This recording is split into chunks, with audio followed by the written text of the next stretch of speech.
അതായത് പാലക്കാട് മണ്ഡലം BJPക്കും ആലത്തൂർ CPMനും വിജയിക്കുന്നതിന് വേണ്ടിയുള്ള ഒരു അഡ്ജസ്റ്റ്മെന്റ് അവിടെ നടക്കും. അതിനുവേണ്ടി GP തന്നെയാണ് നേതൃത്വം കൊടുത്ത അത്തരത്തിലുള്ള ഒരു ചർച്ചയിൽ അങ്ങനെ സംഭവിപ്പിക്കാൻ നേതൃത്വം ശ്രമിച്ചാലും അതിന് പാലക്കാട്ടെ CPM പ്രവർത്തകർ ഉൾപ്പെടെ നിന്നു കൊടുക്കും എന്ന് ഞാൻ കരുതുന്നില്ല.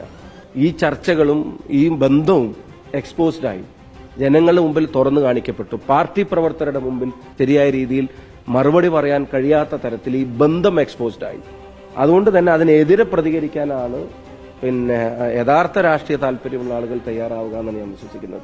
BJP CPM നെക്സസിനെ പരാജയപ്പെടുത്താൻ പാലക്കാട്ടെ ജനങ്ങൾ രംഗത്ത് വരും. BJPയുടെ ആ നെക്സസിനെയും കള്ളക്കളിയെയും ഒരു സീറ്റിന് വേണ്ടി തൃശൂർ പൂരം പോലെ ലക്ഷക്കണക്കിന് വിശ്വാസികൾ ഹൃദയത്തിൽ കൊണ്ടു നടക്കുന്ന ഒരു മഹാ ഉത്സവത്തെ, അതിന്റെ വിശ്വാസപരമായ ചടങ്ങുകളെ സീറ്റിന് വേണ്ടി അതിനൊക്കെ തകർക്കാൻ CPMുമായി കൂടിയ BJPക്കുള്ള അടിയായിരിക്കും പാലക്കാട്ടെ തെരഞ്ഞെടുപ്പ് എന്ന കാര്യത്തിന് സംശയമില്ല. BJPക്ക് നല്ല സ്ഥാനാർത്ഥികളാണ് ഉള്ളതെന്ന് LDF convener EP Jayarajan. Javadekar, ഞാൻ ജയരാജൻ ഡിസ്കഷൻ നടന്നു. പ്രകാശ് ജാവദേക്കറെ കണ്ടിരുന്നു എന്ന് സമ്മതിച്ച LDF കൺവീനർ EP ജയരാജൻ.